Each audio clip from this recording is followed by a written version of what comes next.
Hi guys. Hello. Welcome to ARLENE Spiritcast. If you're new to this podcast, we like to talk about all things related to mindfulness, meditation, Reiki, spirituality, what am I missing? Metaphysics, anything in that realm. And today we have a guest. His name is Ernesto Ortiz. He is a author, teacher, therapist, artist. He's also the founder and director of Journey to the Heart, which is a company dedicated to uplifting the consciousness and the well-being of others. He's also the author of the Akashic Records. That's the title of the book, and it's a book that we love so much, and we use it quite frequently during some of our meditations that we do on Mondays. So thank you for being here. My pleasure. Thank you so much, ladies, for the invitation. I hope we can share some good information for your listeners. Oh, yeah. Yeah, there's no doubt in that. Yeah. Well, you've been doing the Akashic Records for over 25 years, is that correct? Yes. I came across the Akashic Records, well, much longer than that, maybe 30, 40 years ago, when I was reading Madame Blavatsky, Edgar Cayce, Alice Bailey, Nostradamus, people like that have mentioned and have used the Akashic Records for their work. So that was the initial introduction to the word Akasha, which every time I say that word gives me goosebumps. And then about 30 years ago is when I was introduced to the system that I use now and that I teach now. So 30 years of using this particular method, maybe 32 years, and at least 26 years of teaching this material as well. Oh, wow. Yeah, it's amazing. Yeah. So would you explain the Akashic Records for our listeners? Maybe tell them a little bit more about what it is. Sure. Why don't we start with the big picture, and then we begin to reduce that to the us in the now. So the word Akasha is a word that means primary or primordial substance in Sanskrit. So what that means is that there is a substance that exists everywhere in the universe that luckily for us in today's world, we have science that is coming to validate so much for us that we have known in the metaphysical, spiritual world for so many years. And in 2014, there was a symposium in Milan, Italy, headed by Professor Irving Laszlo. And this was a scientific conference in which all the quantum physicists, etc., were there. And they finally said that they have now the validation and the proof that there is a substance that exists everywhere in the universe that moves very, very slow from past to present, and it will continue to the future. And this particular substance is known, or they called it, the Akashic Fields. And what they said is that it has also been proven that over the past centuries, many people with special gifts or abilities, such as seers, visionaries, shamans, mystics, etc., have been able to jump into this field and to explore the potential that is within it. So the word Akasha is, I call it the connective tissue of the universe. Just like inside of our body, we have connective tissue that is wrapping the tiniest of cells and the largest of bones and organs. And if that connective tissue was removed out of our body, everything inside will just fall down. So this substance is what is holding everything together in the universe. And what this substance is made out of is one very beautiful thing, which is called love. So love is what is holding this whole substance together in the universe. So just imagine, the vastness of the universe, and everything that is out there is wrapped by this particular substance. Now, what is unique is that this is the recording of everything from the time of its inception to the present. So we can actually jump into that field, into this Akashic field. And if we know how and have the right tools, we can navigate that field from the present to the past. So that is the big picture, is the Akashic fields are just this enormous substance that is actually palpable. We can actually feel it in between our hands, or our body, etc. But we are too dense. We are not fine-tuned to that particular frequency in order to be able to perceive it unless there is a shift of consciousness. So from the big picture like that, we begin to reduce that substance to planetary, the earth, Mama Gaia, Pachamama's imprint of energy that is being given out. So what the scientists said is that this particular substance is capable of recording anything or any output of energy of anything that is alive, and everything is alive. So this substance is the recording device of the universe. So now we reduce it to the earth, and the earth is giving this aliveness, this vibration frequency constantly. So the Akashic fields are recording the progress of the earth's evolution from the time of its inception to the present as well. Now, from that, we reduce it one more time and we go to different cultures. And now we're talking about the cultural energetic impressions that are given via our emotions. So each culture is now having a recording of that progression of that particular culture. And now we call that the records. So now we are moving from Akasha to the Akashic records of a particular culture. And then we reduce it one more time from the culture to the family, our family. And there is the recording of the evolution of our family and how that family, that karma, has moved from the past to the present, and in most cases will continue to the future.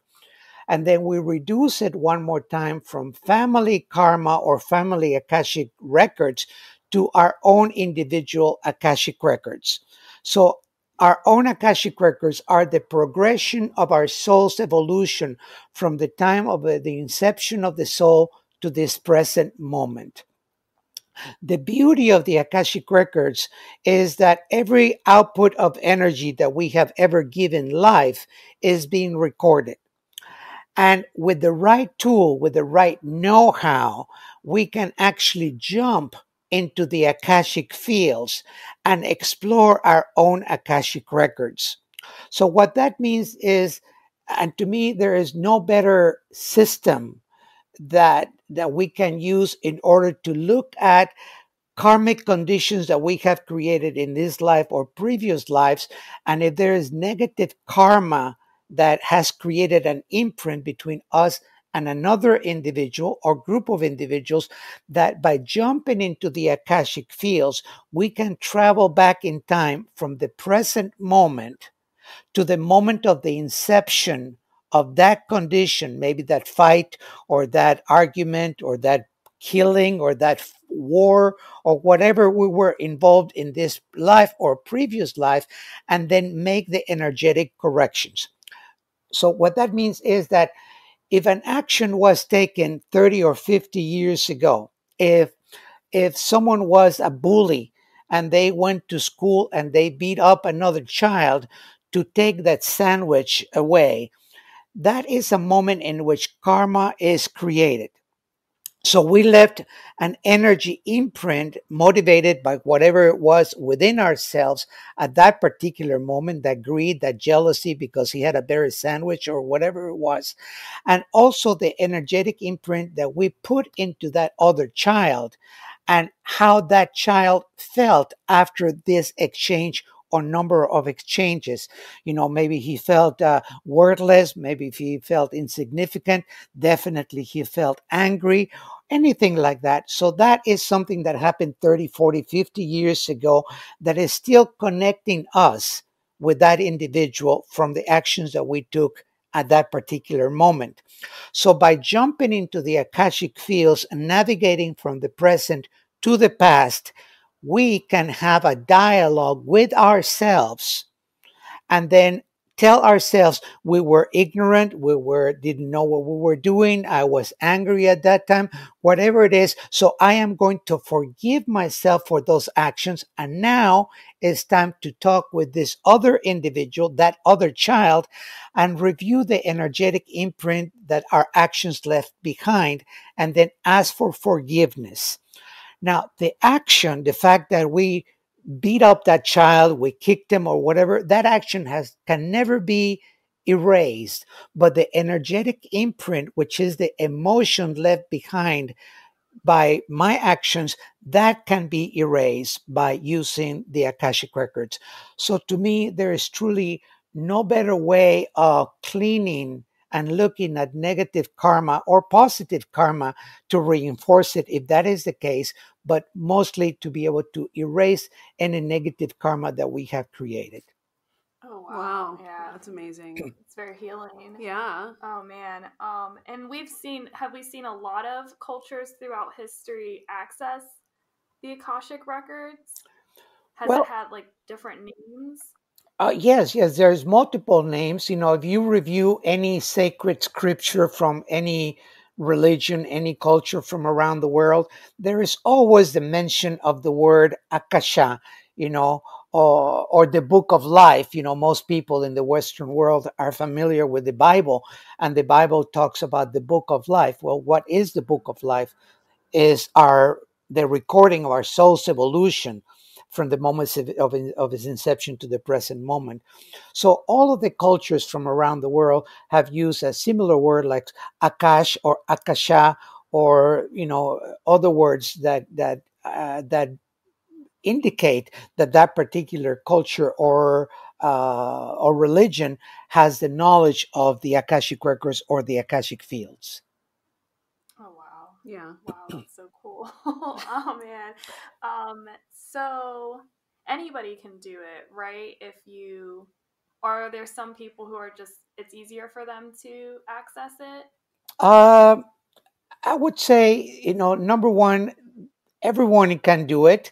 The only one requirement, and I get many emails and people that ask me, I don't have any experience, I'm new on the spiritual path, can I do it? And I said, absolutely. You are actually at an advantage because you don't have any preset ideas that have been given to you or that you have inherited by others. So the only requirement is to have an open heart.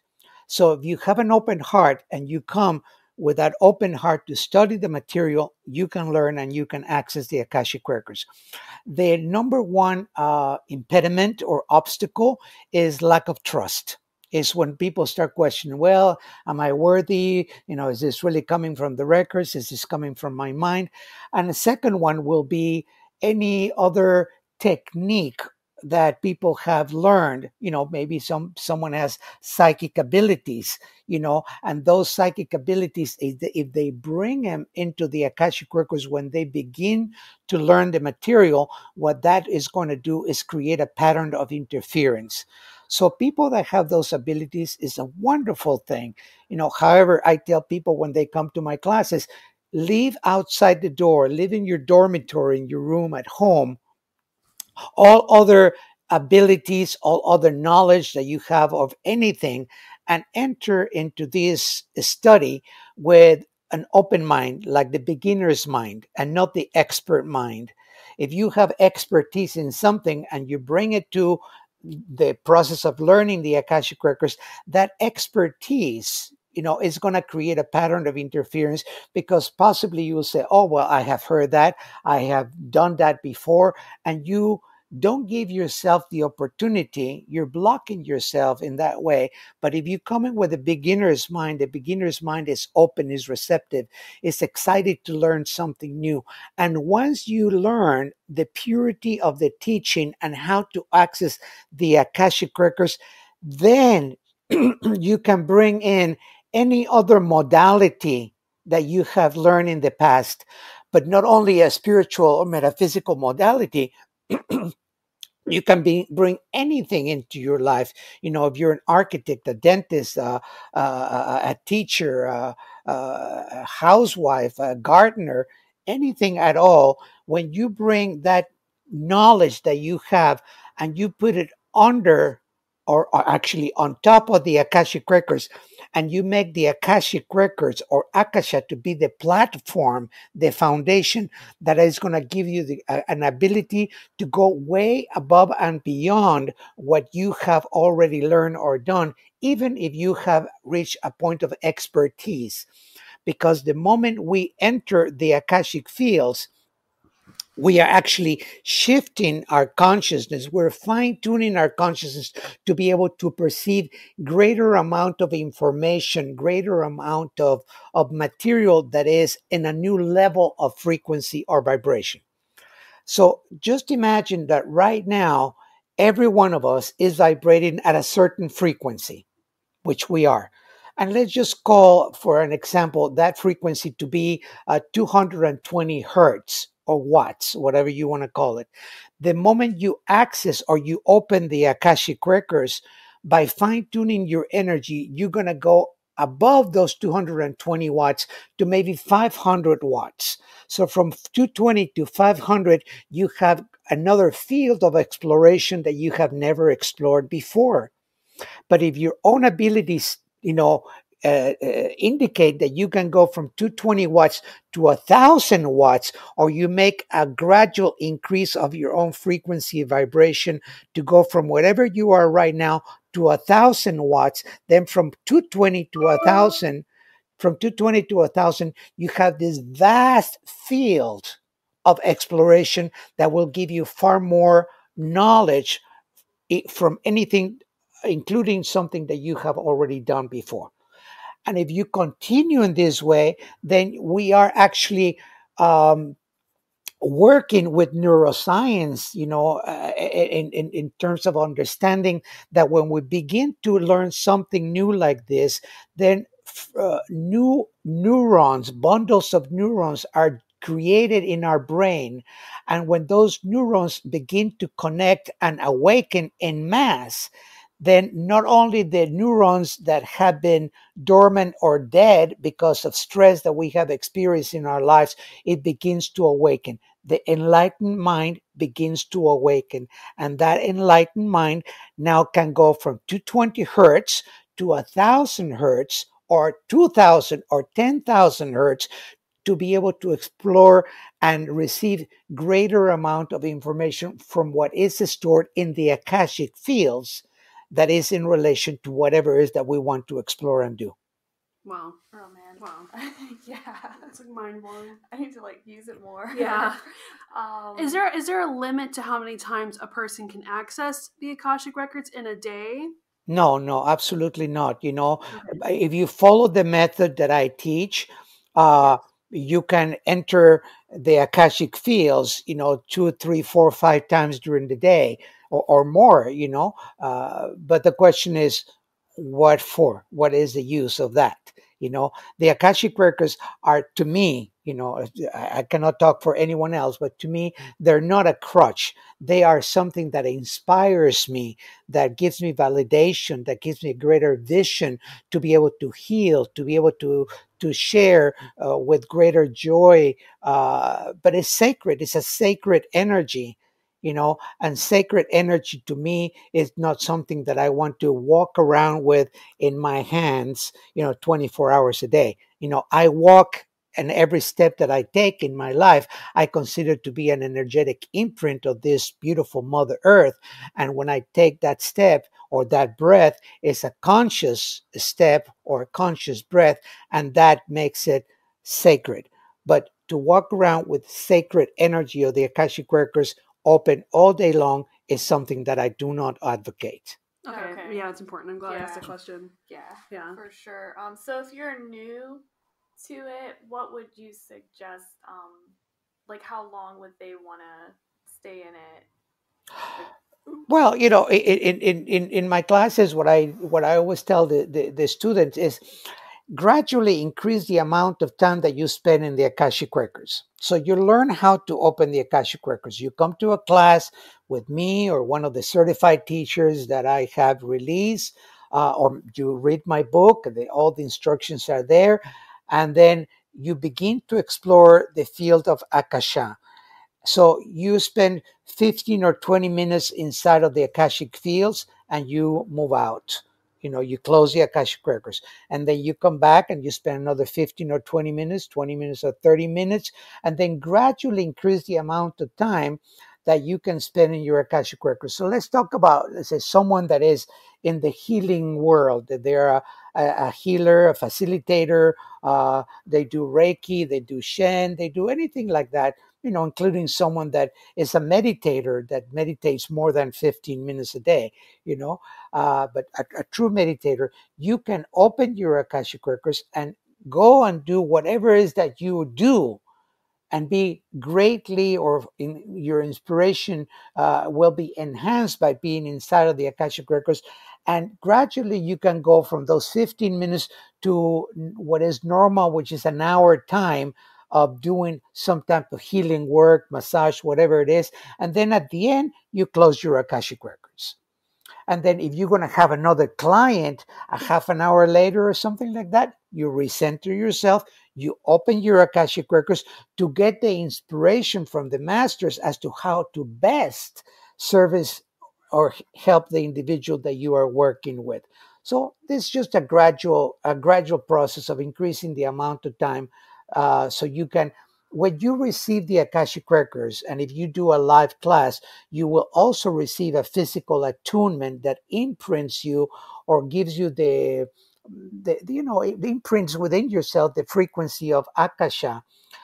And if you do that, then what is going to happen is that the light that enters your body, your physical body, is going to first go into your brain and start awakening those bundles of neurons and neurotransmitters. There's going to be a lot of activity in your brain. So it is like a coat of light that is being offered to you when you first open the Akashic Records.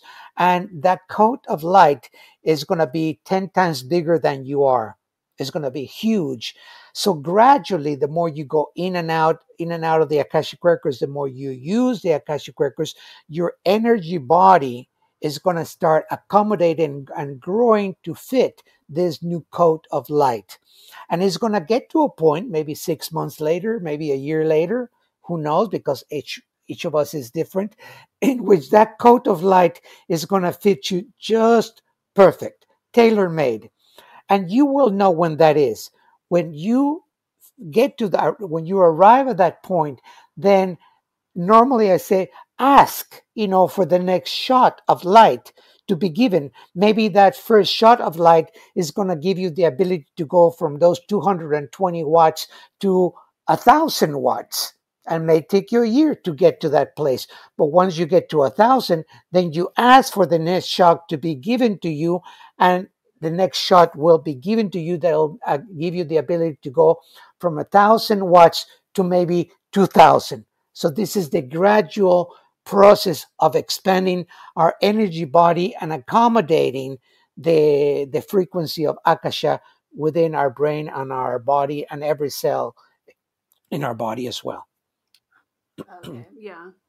So you can ask for like to turn the volume up and things like that while you're doing it. Like you can ask for clearer guidance as well.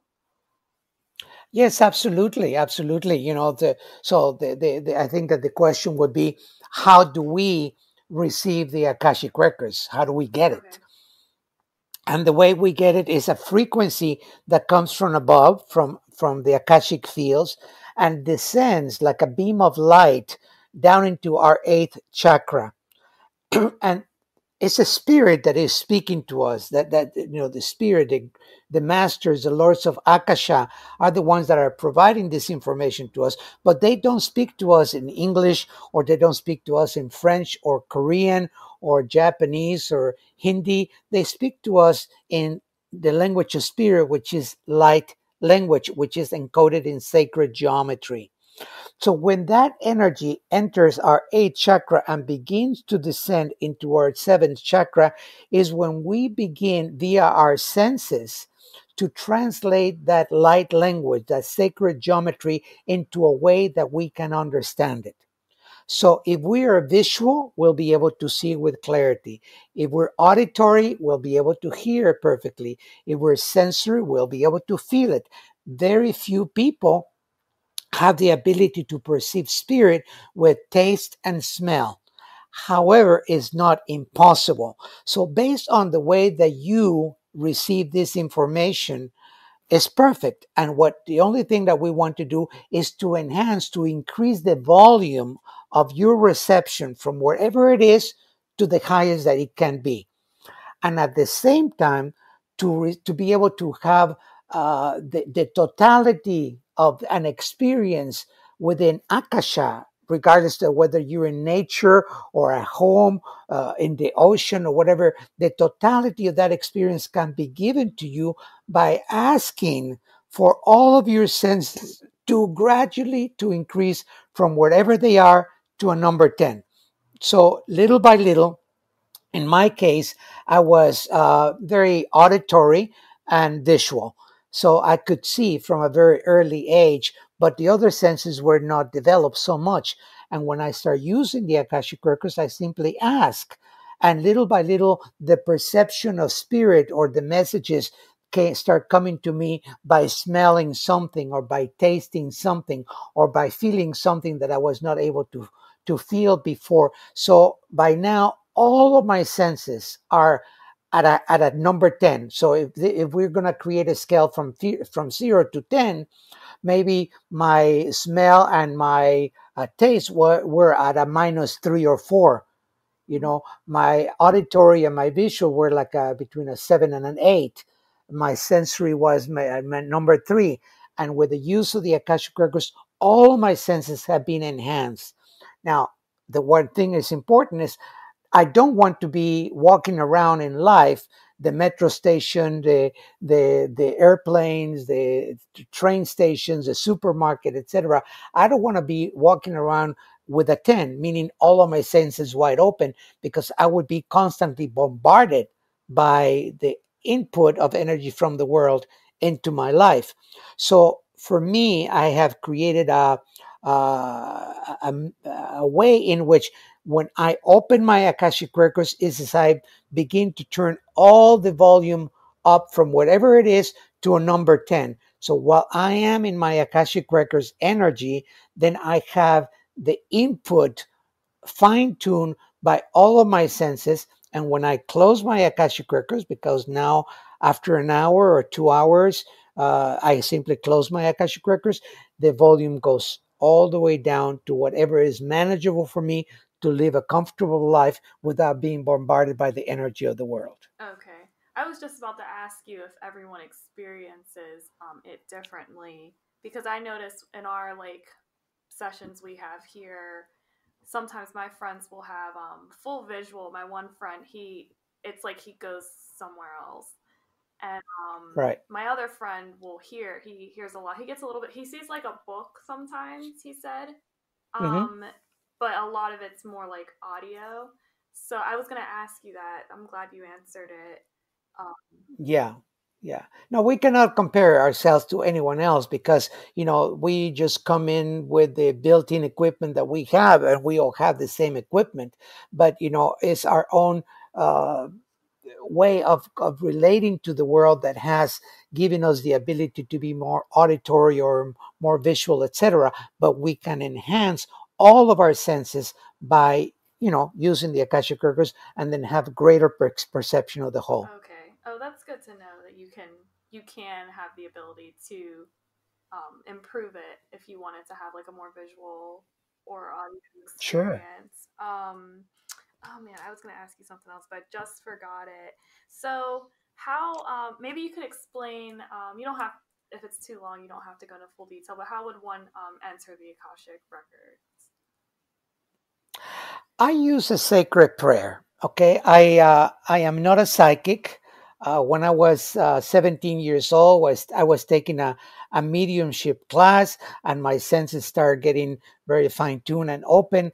And then I started seeing all kinds of things that were extremely scary for a child of 17 years old without any really without proper guidance. And I started seeing out of the solar plexus of individuals and the aura of individuals snakes and rats and ugly things, and that scared me. And I said, if this is what it's like to be a psychic, I don't want to be one. And I shut the door. Yeah. You know, I completely shut the door. And then of course I am intuitive, but that's a different story, right? So when I came across the Akashic records and I start using this system is when I learned that I can go in and out by using a sacred prayer. So the system, the method that I learned uses a sacred prayer that was given to us by the Mayan culture. And this particular sacred prayer, we repeat 3 times. Everything is in the book if someone wants to read it. And as we say the prayer and we're centered in our heart, doesn't take much to do. We just have to be in the right heart space, in the right environment to be able to read the prayer and be in the space of the heart, not in the space of the head. And then by repeating the prayer 3 times with the formula that is given, that I either teach or that someone can read it in the book, then what happens is that as we say the prayer, our frequency, our vibration begins to get tuned in to the frequency and vibration of Akasha. So once we finish with that, is as we enter the Akashic fields.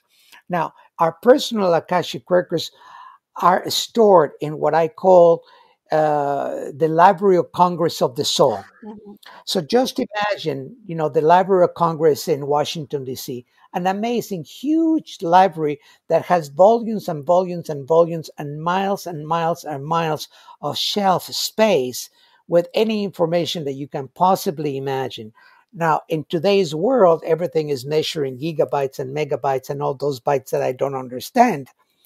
However, the Library of Congress in Washington, D.C. has something like 25 zettabytes of information. So you go, what in the world is a zettabyte or an exabyte? And that would be equivalent to something like 5 million personal computers or something like that.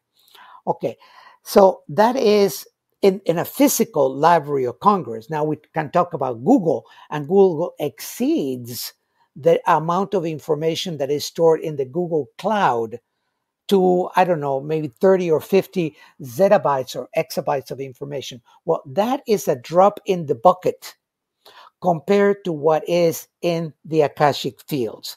So when we open our Akashic records, it's as if we enter an elevator, and that particular elevator doesn't have any buttons other than the lower level and then the penthouse. And that's where we want to go. So it's a straight shot to the penthouse. So once we get to the penthouse, it's as if the doors of Akasha, the doors of the Library of Congress of the Soul, they're open for us.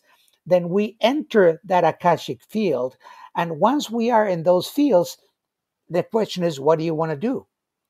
You can go to the front desk of the library and ask the librarians, the Akashic Masters, for any specific information you want about your past lives, about the present lives, about your relationship, about the codependency, the addiction that you have, the repeated patterns that you have. You can ask for inspiration. You can ask for anything at all you want, or you can simply go into this library and sit in a very comfortable couch and do absolutely nothing but to sit and meditate and listen to beautiful music and receive the healing energy that is within the Akashic fields. So the potential is unlimited, so it's up to us as to how we want to explore the potential that is within the Akashic fields. But by using the Akashic record prayer, we are creating that shift in our consciousness. We're creating that shift in our brain, our mind, to be able to access these higher dimensional realities based on our own potential. Okay. So whenever we seek like guidance, do the answers come instantly? Like, how fast does one receive answers whenever they do go? Like, when they're done, may they receive like some sort of like answer afterwards? Well, all depends on each individual. The one thing that I explore in the level 1 class, and there are 4 levels of the Akashic records. In the level 1 class is the introduction to the Akashic records, is when you start learning the prayer, when you create a relationship with Akasha, etc., etc. But one thing that is very important to explore is our belief systems, because it's our beliefs that create the condition of our mind, and is the relationship between beliefs and the condition of our mind that creates the reality, the life that we are living today. And many of us have old, antiquated belief systems that come from 2, 3, 4 generations back. And it gets to a point in which we have to stop and ask, are these belief systems, or this particular belief system, serves me in my life? So how the information comes depends as to the amount of inner work that someone has done to be able to clear all the debris that is, the karmic debris that is sitting in our mind, that perhaps keeps us maybe 2 or 3 or 4 steps away from having a full, strong reception of the message that is given. But that doesn't mean that it's impossible, but it's like, if someone says to you, come with me, we are now the inner archaeologist, and we're going to go and investigate what is deep within ourselves. And by walking up to the top of this hill, I will promise you that if we start digging right here, that we're going to find a treasure. And the treasure is that full potential that is within us to be deeply and intimately connected with Akasha. But we get there and we start digging, and of course we're going to find some skeletons. We're going to find some karmic conditions that come from the past. So what is needed is courage. Courage to know that you have to bring the material that is stored in your subconscious, in your psyche, that is connected to belief systems or something else, or karmic conditions, in order to clear them with the guidance and the energy of Akasha. But unfortunately, many people don't feel or don't have the courage to go so deep within their own consciousness and subconscious to heal and bring all this up to the light. So they never get to the real treasure. Many people are doing in today's world superficial spiritual work instead of deep and truly meaningful spiritual work. And that deep and meaningful spiritual work is when you say, okay, I am willing to explore every condition that exists in my life, every karmic relationship that I have ever had in my life, with my family, my lovers, my husband, my wife, and my children in this life or previous life, to get to the point of complete and total clarity within myself. Now, does that happen in a month or 2? No, it doesn't. No, does it happen in a class? Yes, there are many breakthroughs that happen in a class, but we are in a container where there's 30 or 40 people studying the same material, creating the same vibrational frequency, where there's sacred geometry that, in my case, that I create and I place in the room where we're studying, for the people to get that information. So breakthroughs do happen in one class or in one retreat when people come to take level 1, 2, and 3, and then the magic unfolds. But at the same time, if you dilute your experience by not believing, by questioning, by by continue attaching to the negative patterns that you have created in your life, by going into fear and insecurity, by going into doubt and feeling that you're not worthy, when you have lack of forgiveness, that is number one, is the biggest thing that you need to address in life with whatever technique you want, the Akashic Records or anything else for that matter, because you cannot progress in your spiritual life if you have issues of lack of forgiveness with yourself or anyone else. So when you explore the totality of this, cannot be done in 3 or 4 months. Sometimes people say to me, well, I've been doing the Akashic Records. I took a class with you 6 months ago, and I still have this pain, this insecurity, this whatever. And I ask the question, well, how old are you? Well, 45 years old.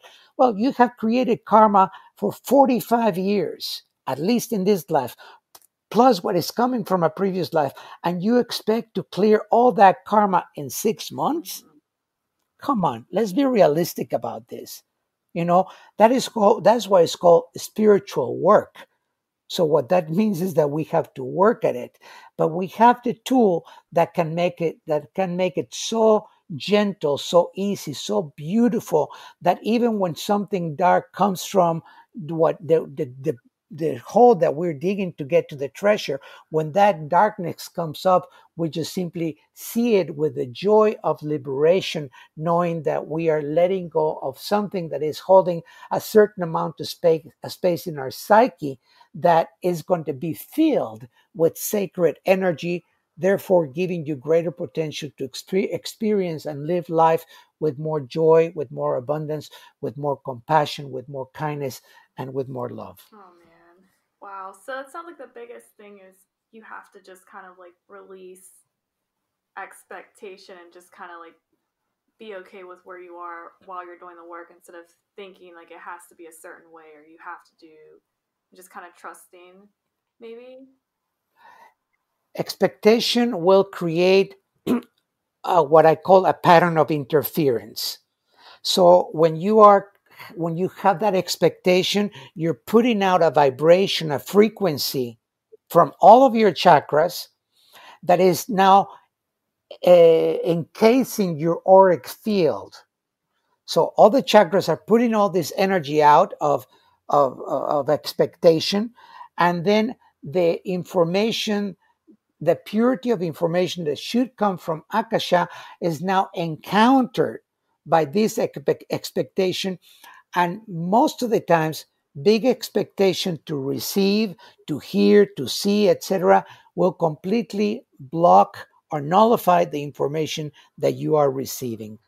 That's why I call it a pattern of interference. So there's so many different patterns of interference that if we are not aware that how to look at them, how to address them, what to do about them, we are not going to be able to take that quantum leap to have the full understanding of what Akasha is all about. And unfortunately, in today's world, there are many individuals that are teaching the Akashic Records without the integrity that is needed to teach this material. I have been teaching the Akashic Records. At first, it was 3 days. I increased the amount of time on the level one only. Okay, 3 days, then 4 days, and I am going to increase very soon the class for just the level one to be 5 days of teaching. So just imagine the amount of information and understanding that someone must have in order to be fully clear and have the understanding. Well, I know people, I live in, if I'm not traveling, I have a house in Miami, Florida, and here, and I have heard of other people around the country that teach the level one class in one day. How can that possibly be? That individuals that are teaching in one day are not doing the right service to someone. Individuals like that have come to my classes, and then they say, well, I never heard of patterns of interference. I never heard about the D-zone self, fragmented pieces of the soul. All of these things. Well, how can you hear about that if someone is just giving you the prayer in one day and they tell you, go practice? Yeah, exactly. That's crazy. It's just, I called spirituality or metaphysics in the world as it is today, a spiritual supermarket. Mm-hmm. You know, and people are just hungry because there is a spiritual awakening that is taking place everywhere in the world, and it's beautiful.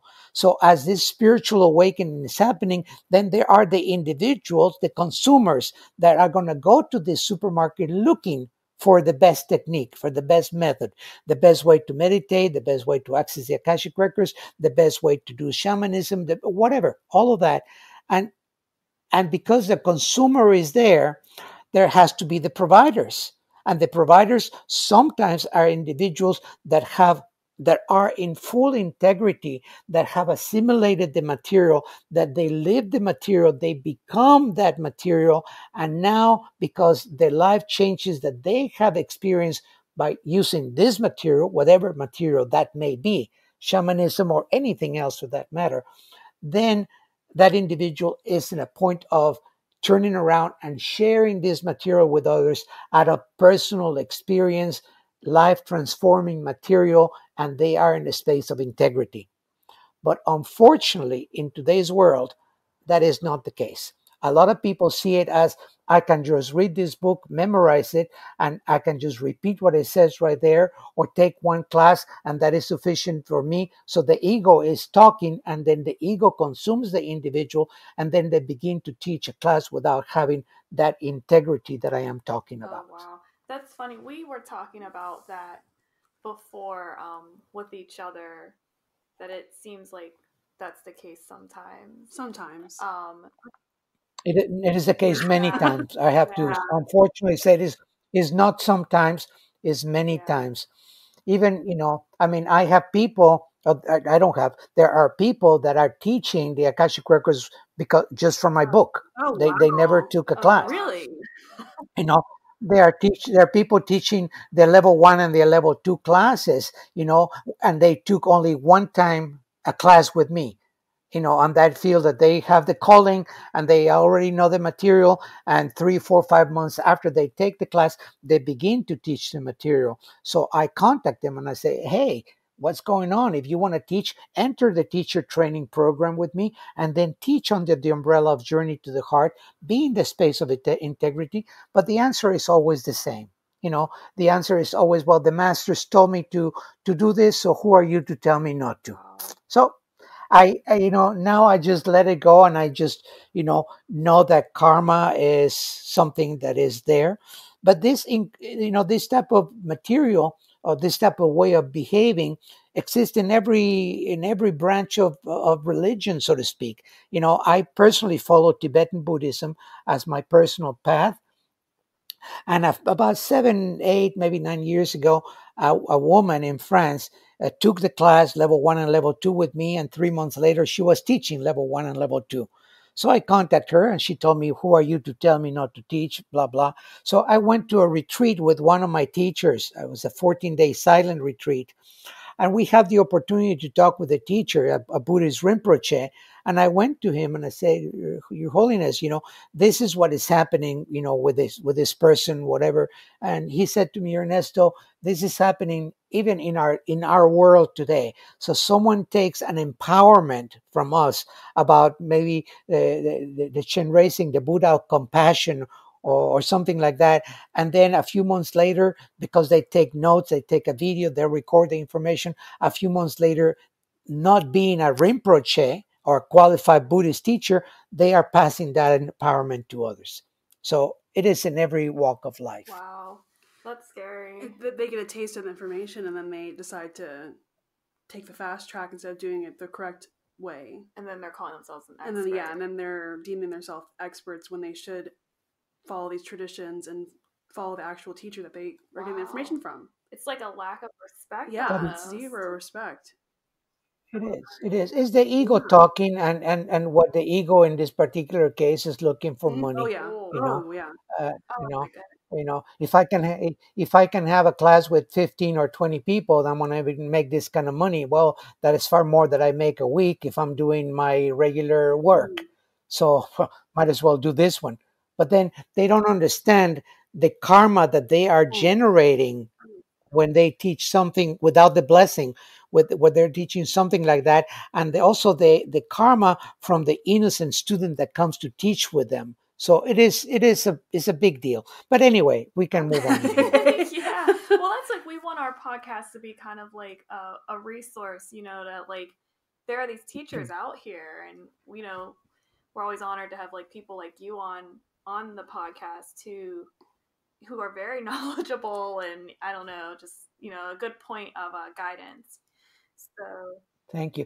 The only thing that I would like to say, which is what I tell my students in my classes, is you have the right to question the teacher. If I'm going to go and pay you $1,000 to take this class, I, as a student, have the right to question you. Where did you learn this? How long have you been doing it? How have you transformed your life? Are you a part of the lineage? Do you have the blessing to teach? On and on, all these questions. And if the teacher gets all ruffled up and the ego comes up and they say, well, who do you think you are to ask me those questions? Then you have the right to question if that is the right teacher for you. But if that teacher gives you all the answers, and that teacher comes from the heart, from a humble space in the heart, then probably you will feel that this is the right teacher for you to have. Okay, I do have a question. I wrote it down so I wouldn't forget, but this is off topic. This is not what we were talking about either. But whenever you do go into your Akashic records, what type of guides like might you encounter? Would it be like your spirit guides, or like, where does the guidance come from, I guess, for our listeners? Yeah. No, the guidance comes from the Akashic masters. Your spirit guides are in the etheric plane. Okay. The etheric plane, the angels, the spirit guides, all that, they're in the etheric plane, which I call it the playground. I call it the playground of the gods. It's a beautiful place. If you have ever had a beautiful deep meditation, if you connect with angels and all that is in the etheric plane, which is the spiritual plane, if you want to call it that. The highest of spiritual planes of everywhere in the entire universe that we know of is the Akashic Fields. And masters or individuals that have achieved complete and total mastery over their emotions, if they have walked this earth and they have they have worked out all of their karma, if they have achieved complete and total enlightenment, if they have made their ascension, then they move to the Akashic Fields. And those are the masters, those are the lords of Akasha. So there's hundreds of thousands of them from the past many hundreds and hundreds of years that the earth has been around, and other planetary systems as well. So, so these are the masters, the lords of Akasha. And they are the ones that give the information. That's why it's so important to have the prayer, or a way in which you deeply connect. That eighth chakra is this tube of light that I mentioned before, that is coming from the Akashic Fields straight down to your crown. Okay. And is bypassing all of the others. It bypasses the astral plane, the mental plane, the causal plane, the etheric plane, and it goes straight to the Akashic Fields. So when you start receiving the information from Akasha, it's going to be from one of the masters of Akasha. So if you go to that Library of Congress that I mentioned before, and you walk into the Akashic Fields, you enter that library, like I said before, you can sit in the couch right there and just be very comfortable to receive the overall energy of Akasha. Or you can go to the front desk of the library where the masters are, and you can ask for for a general weather report, just overall information about your day. You can review your day at the end of the day, your emotions, etc., in a general way. But if now you want specific information, then the masters of Akasha will direct you to where you can obtain specific information. So if you want to know about gardening, architecture, if you want to go know about UFOs, if you want to know about past lives, you want to know about anything at all that you want in life, what they will do is they will direct you to another master that has the expertise or the know-how that can answer all of your questions, and you can be educated in whichever way you need to be educated. So that master will become your teacher. And that teacher will be with you until you fulfill, until you learn all that you need to learn. And then he or she will go away. That energy will go away. So the ones that are providing information and the lords of Akasha, these are the masters and teachers. And there are many, many from all cultures, from all religions, from every walk of life that have ascended to that level of Akasha. Now, below Akasha, then we have, for example, the archangels. The archangels have the ability to be in the Akashic fields, receive all the information from the enlightened beings, enlightened masters, and then they come back down to the etheric plane. And then they command or they give the information to legions of angels and to all of the spirit guides, etc. But those are closer to the earth plane and not in the ether or not in the Akashic fields. Okay. Man, wow, that's so amazing. Oh, but thank you for clarifying that too. Sure, my pleasure. Yeah, definitely. Oh my goodness. Wow. You said you study Tibetan Buddhism and you said shamanism as well. Like, what are some of the other things that you practice besides just the Akashic records? Oh my goodness. Well, I came into my awakening when I was around 8 years old, and the introduction to this awakening was with a group of people in Mexico, which is where I grew up until I was 14 years old, and and that introduction was, to the shamanic world, to Mexican mysticism, and that boom opened my third eye completely. So shamanism has been a part of my life, all of my life. I do not call myself a shaman. I call myself someone that practices shamanism. I try to remove the ego as much as I can from everything that I do in my life. So shamanism is something that I teach. Different forms of shamanism, sacred geometry, trance dance, trance dance and tantric shamanism, the Akashic records, sacred geometry, I don't know, whatever else, different meditation techniques, things like that. Okay. Oh, awesome. And so our listeners can go to your website and learn more Yeah. about all that. Okay, cool. And they can also see where you're teaching as well. Yeah. Okay. Well, I guess I don't have any more questions. Do you have any, Arlene? Okay. All right, cool. Well, thank you for being a guest on our show. My pleasure. Okay. And then we'll link your website down below. That'll be wonderful. Thank you so much, and thank you for giving me the opportunity to share with you and with your radio listeners. I appreciate it. Thank you so much. As usual, at the end of every episode, we like to send our listeners distant Reiki. We recommend not driving or operating machinery because it might make you a little sleepy. We suggest sitting in a meditative state or in a comfortable spot. Though it's not required, you'll still receive the energy. When the music starts, the Reiki session has begun, and at the end of the song, it is over. If you would like to learn more about Reiki, you can go to our website at arlene.com/Reiki. Thanks for listening. Bye.